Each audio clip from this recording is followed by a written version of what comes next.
What is up YouTube, and today we're going to be ranking all of the Moonlight 5 stars unit in Epic 7 for PvE, mostly doing this because of course we have that headhunting event coming out which features almost all of the ML 5 stars except for the recently released ones such as Helion Lua or Harseti or even Empyrean Ilyanov. And also I'm doing this because a lot of people have been asking me to do one for PvE just because they don't really care too much about PvP, which I can understand because the current state of PvP is pretty meh. Considering that, you know, if you don't have the latest released ML 5 stars every like 2 months, you kind of just can't really play high-end PvP. So I understand that sentiment. So even the Moonlight 5 star units are catered towards PvP, you know, designed and balanced around it as well. We will be actually ranking them for PvE content for you PvE enjoyers out there, which I think there are a lot more of now than before compared to the past, right? So first off, we have Miss Yufine, just an okay unit. She's a knight, so she can hold like Aureus if you really want her to mitigate damage, but she doesn't really do anything special. She does decent AoE damage with her S1, but her S3 is just not that great for PvE content. It does pretty decent single target, honestly, but there's just a lot better damage dealers you can get. Because her role is a damage dealer, you can't really rate her in the strong tier because there's way better damage dealers you can get for PvE content. Next we have Ainz. So Ainz has a death sentence, right? Only really used in his side story from the collaboration for PvE. Besides that, not gonna really see any use. It's just not that great. Ambitious Taiwan is another knight here that we're going to see. I don't think you guys can actually see the units on the left here, on the right here. So we're gonna do this so you guys can kind of see the units. Actually, we'll do it like this so it's a little bit more easier to see. So next up we have Apocalypse Ravi. So Apocalypse Ravi, I'm gonna also put her in the OK tier. You're gonna notice a lot of these ML 5 stars aren't really that great for PvE content, but Apoc Ravi is one of the better ones just because she does have a lot of sustain built in. She has revive on her S3. She doesn't really provide any utility out of that revive, but that revive is so strong. And let me explain why. It's because, you know, there's a lot of bosses in the game that summons like minions for smaller adds that you can kill. And when that happens, what you can do is Apoc Ravi can revive a teammate by executing a unit with her S3 if one of your teammates dies. That makes her a very good frontline unit. And she's especially strong in the early stages of the game if you can get her, just because of the fact that she is so tanky and she can just be used in so many areas of content. Sure, you can't use her in expeditions or hunts to farm gear and stuff like that, but in general content like Ancient Inheritance, Automaton Tower, Abyss even, all of Adventure, and, you know, Ancient Inheritance and stuff like that, and even side stories, she's going to be very, very good there. Next we have ARBvard. So I'm going to put him in S tier, and at the start of the game, he was the best PvE unit in the game and the best PvP unit when the game first launched and he released, but nowadays there's so many better units for PvE. But after his exclusive equipment came out, you know, he's seen a resurgence, especially in PvP, but I still think in PvE is very strong, right? He has a lot of AoE damage. All of his damage is AoE. It makes him good in a lot of hunts. You can use him in Banshee even. You can use him in Asmonak. You can also use him in adventure mode, right? He's just a very fast farmer. And because Epic 7 has so much energy nowadays, I feel like every single event they give us is just like a crap ton of energy.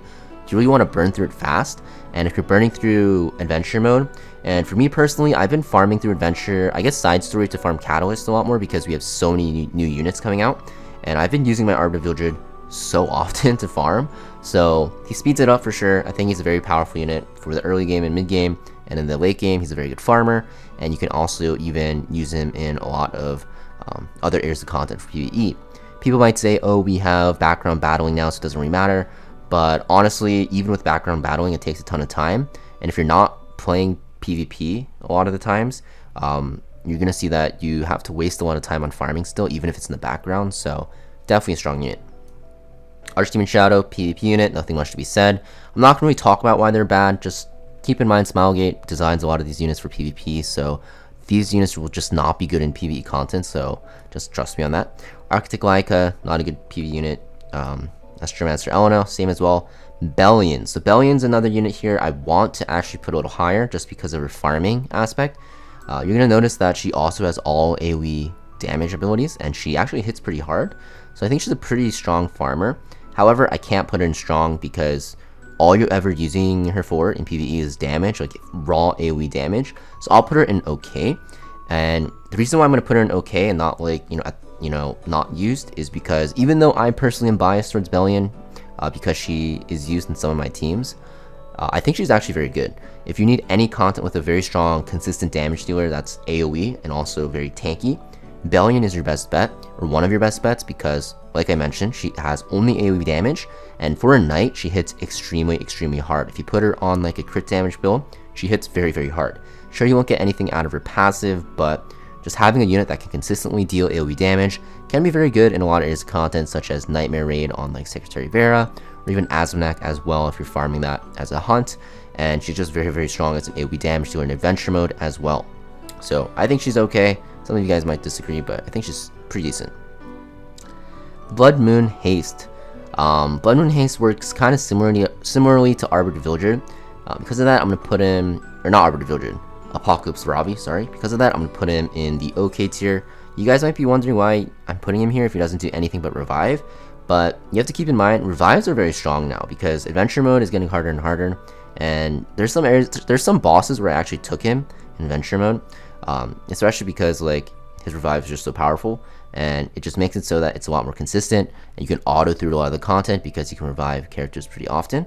So I'm gonna put him somewhere around here. Not strong by any means, but you know, okay. You know, keep in mind this tier is okay, so not the best, but still okay. Briar Witch Saria, not really used. She has a defense break on 2 abilities, but so does regular Saria, and regular Saria is just way better, so yeah, not used. Closer Charles, Cleave unit, not used. Commander Pavel, Cleave unit, also not used, only for PvP. Conquer Lilius is pretty strong. Actually, I'm gonna put her in strong. So dual attack is super strong. Obviously, Vigor buff is very good. She used to be extremely strong for Hall of Trials. She was pretty much required for all the top teams, but nowadays, not so much.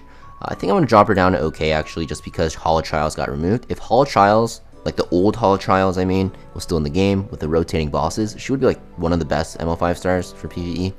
But because it got removed, I'm going to drop her down a bit. You can still use her in Hunt one-shots. She's still very good for 100% chance Hunt one-shot teams, and in other areas of content like Ancient Inheritance and stuff like that. Even like Katie's, she's very good. But you know, overall, you know, I think she's not that powerful anymore. Dark Corvus, PvE or PvP Guild Wars unit, Death to Array, extremely good in PvP right now, but besides that, not really used. Desert Jewel Pasar, also another PvP unit, Designer Lilibet, the same thing, Dragon Bride Senya, the same thing, Dragon King Sharoon, the same thing, and all these units I'm going to be putting right now into the not used tier. You're going to see that they are pretty much all used in PvP only. Next up, we have Last Rider Crow. So Last Rider Crow, I think, is a very niche unit that is pretty decent for PvE, and that is because against bosses with a ton of AoE damage, you can reset the cooldown of your skills very quickly, and with his buffs, he's even better. Honestly, I low-key want to put him in strong for some bosses, like in Raid, but I'm going to keep him in OK for now, just because, you know, actually, screw it. I'm going to put him in strong. I think he's strong with his changes. Yeah. Just a lot of cooldown resets for himself, and also he can do it for his team. And his S3 hits like a truck, and he's a knight, so he can hold Aureus, right? Also has a berry, which is pretty underrated. Lionheart Sirmia, we're going to put her in the OK tier. Anything with counterattacks or dual attacks, she's super strong. I low-key want to put her in strong tier as well, but she's a little bit more niche, and there's not too many bosses with counter... Actually, that's a lie. There's so many bosses with counterattacks and extra attacks. Screw it, we'll put her in strong as well. Little Queen Charlotte, PvP unit. Lone Crescent Bellona, also a solid damage dealer. We'll put her in the OK tier.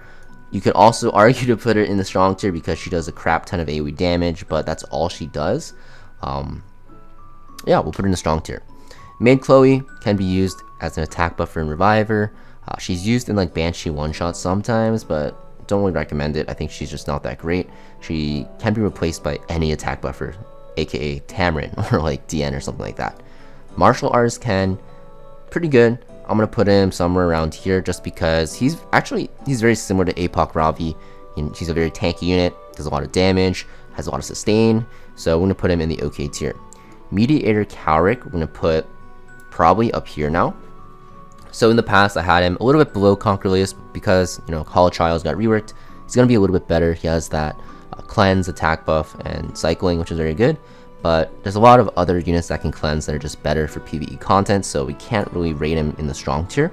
We'll just keep him at the top OK. Navy Captain Landy, best PvE unit, that's an ML5 star, just because she does a ton of AoE damage, very tanky, and yeah, she does a ton of damage. And if you have the right gear for her, she's extremely good. And you can use her in hunts, you can use her in almost every expedition on the same build, which makes it so that if you just have her built, you can slot her into so many teams and do very well. New Moon Luna, she's just not that great for PvE.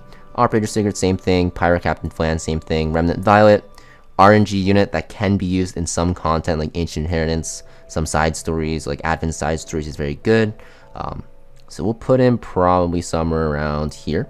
Requiem Rwana is also going to be not that great because she's used for PvP.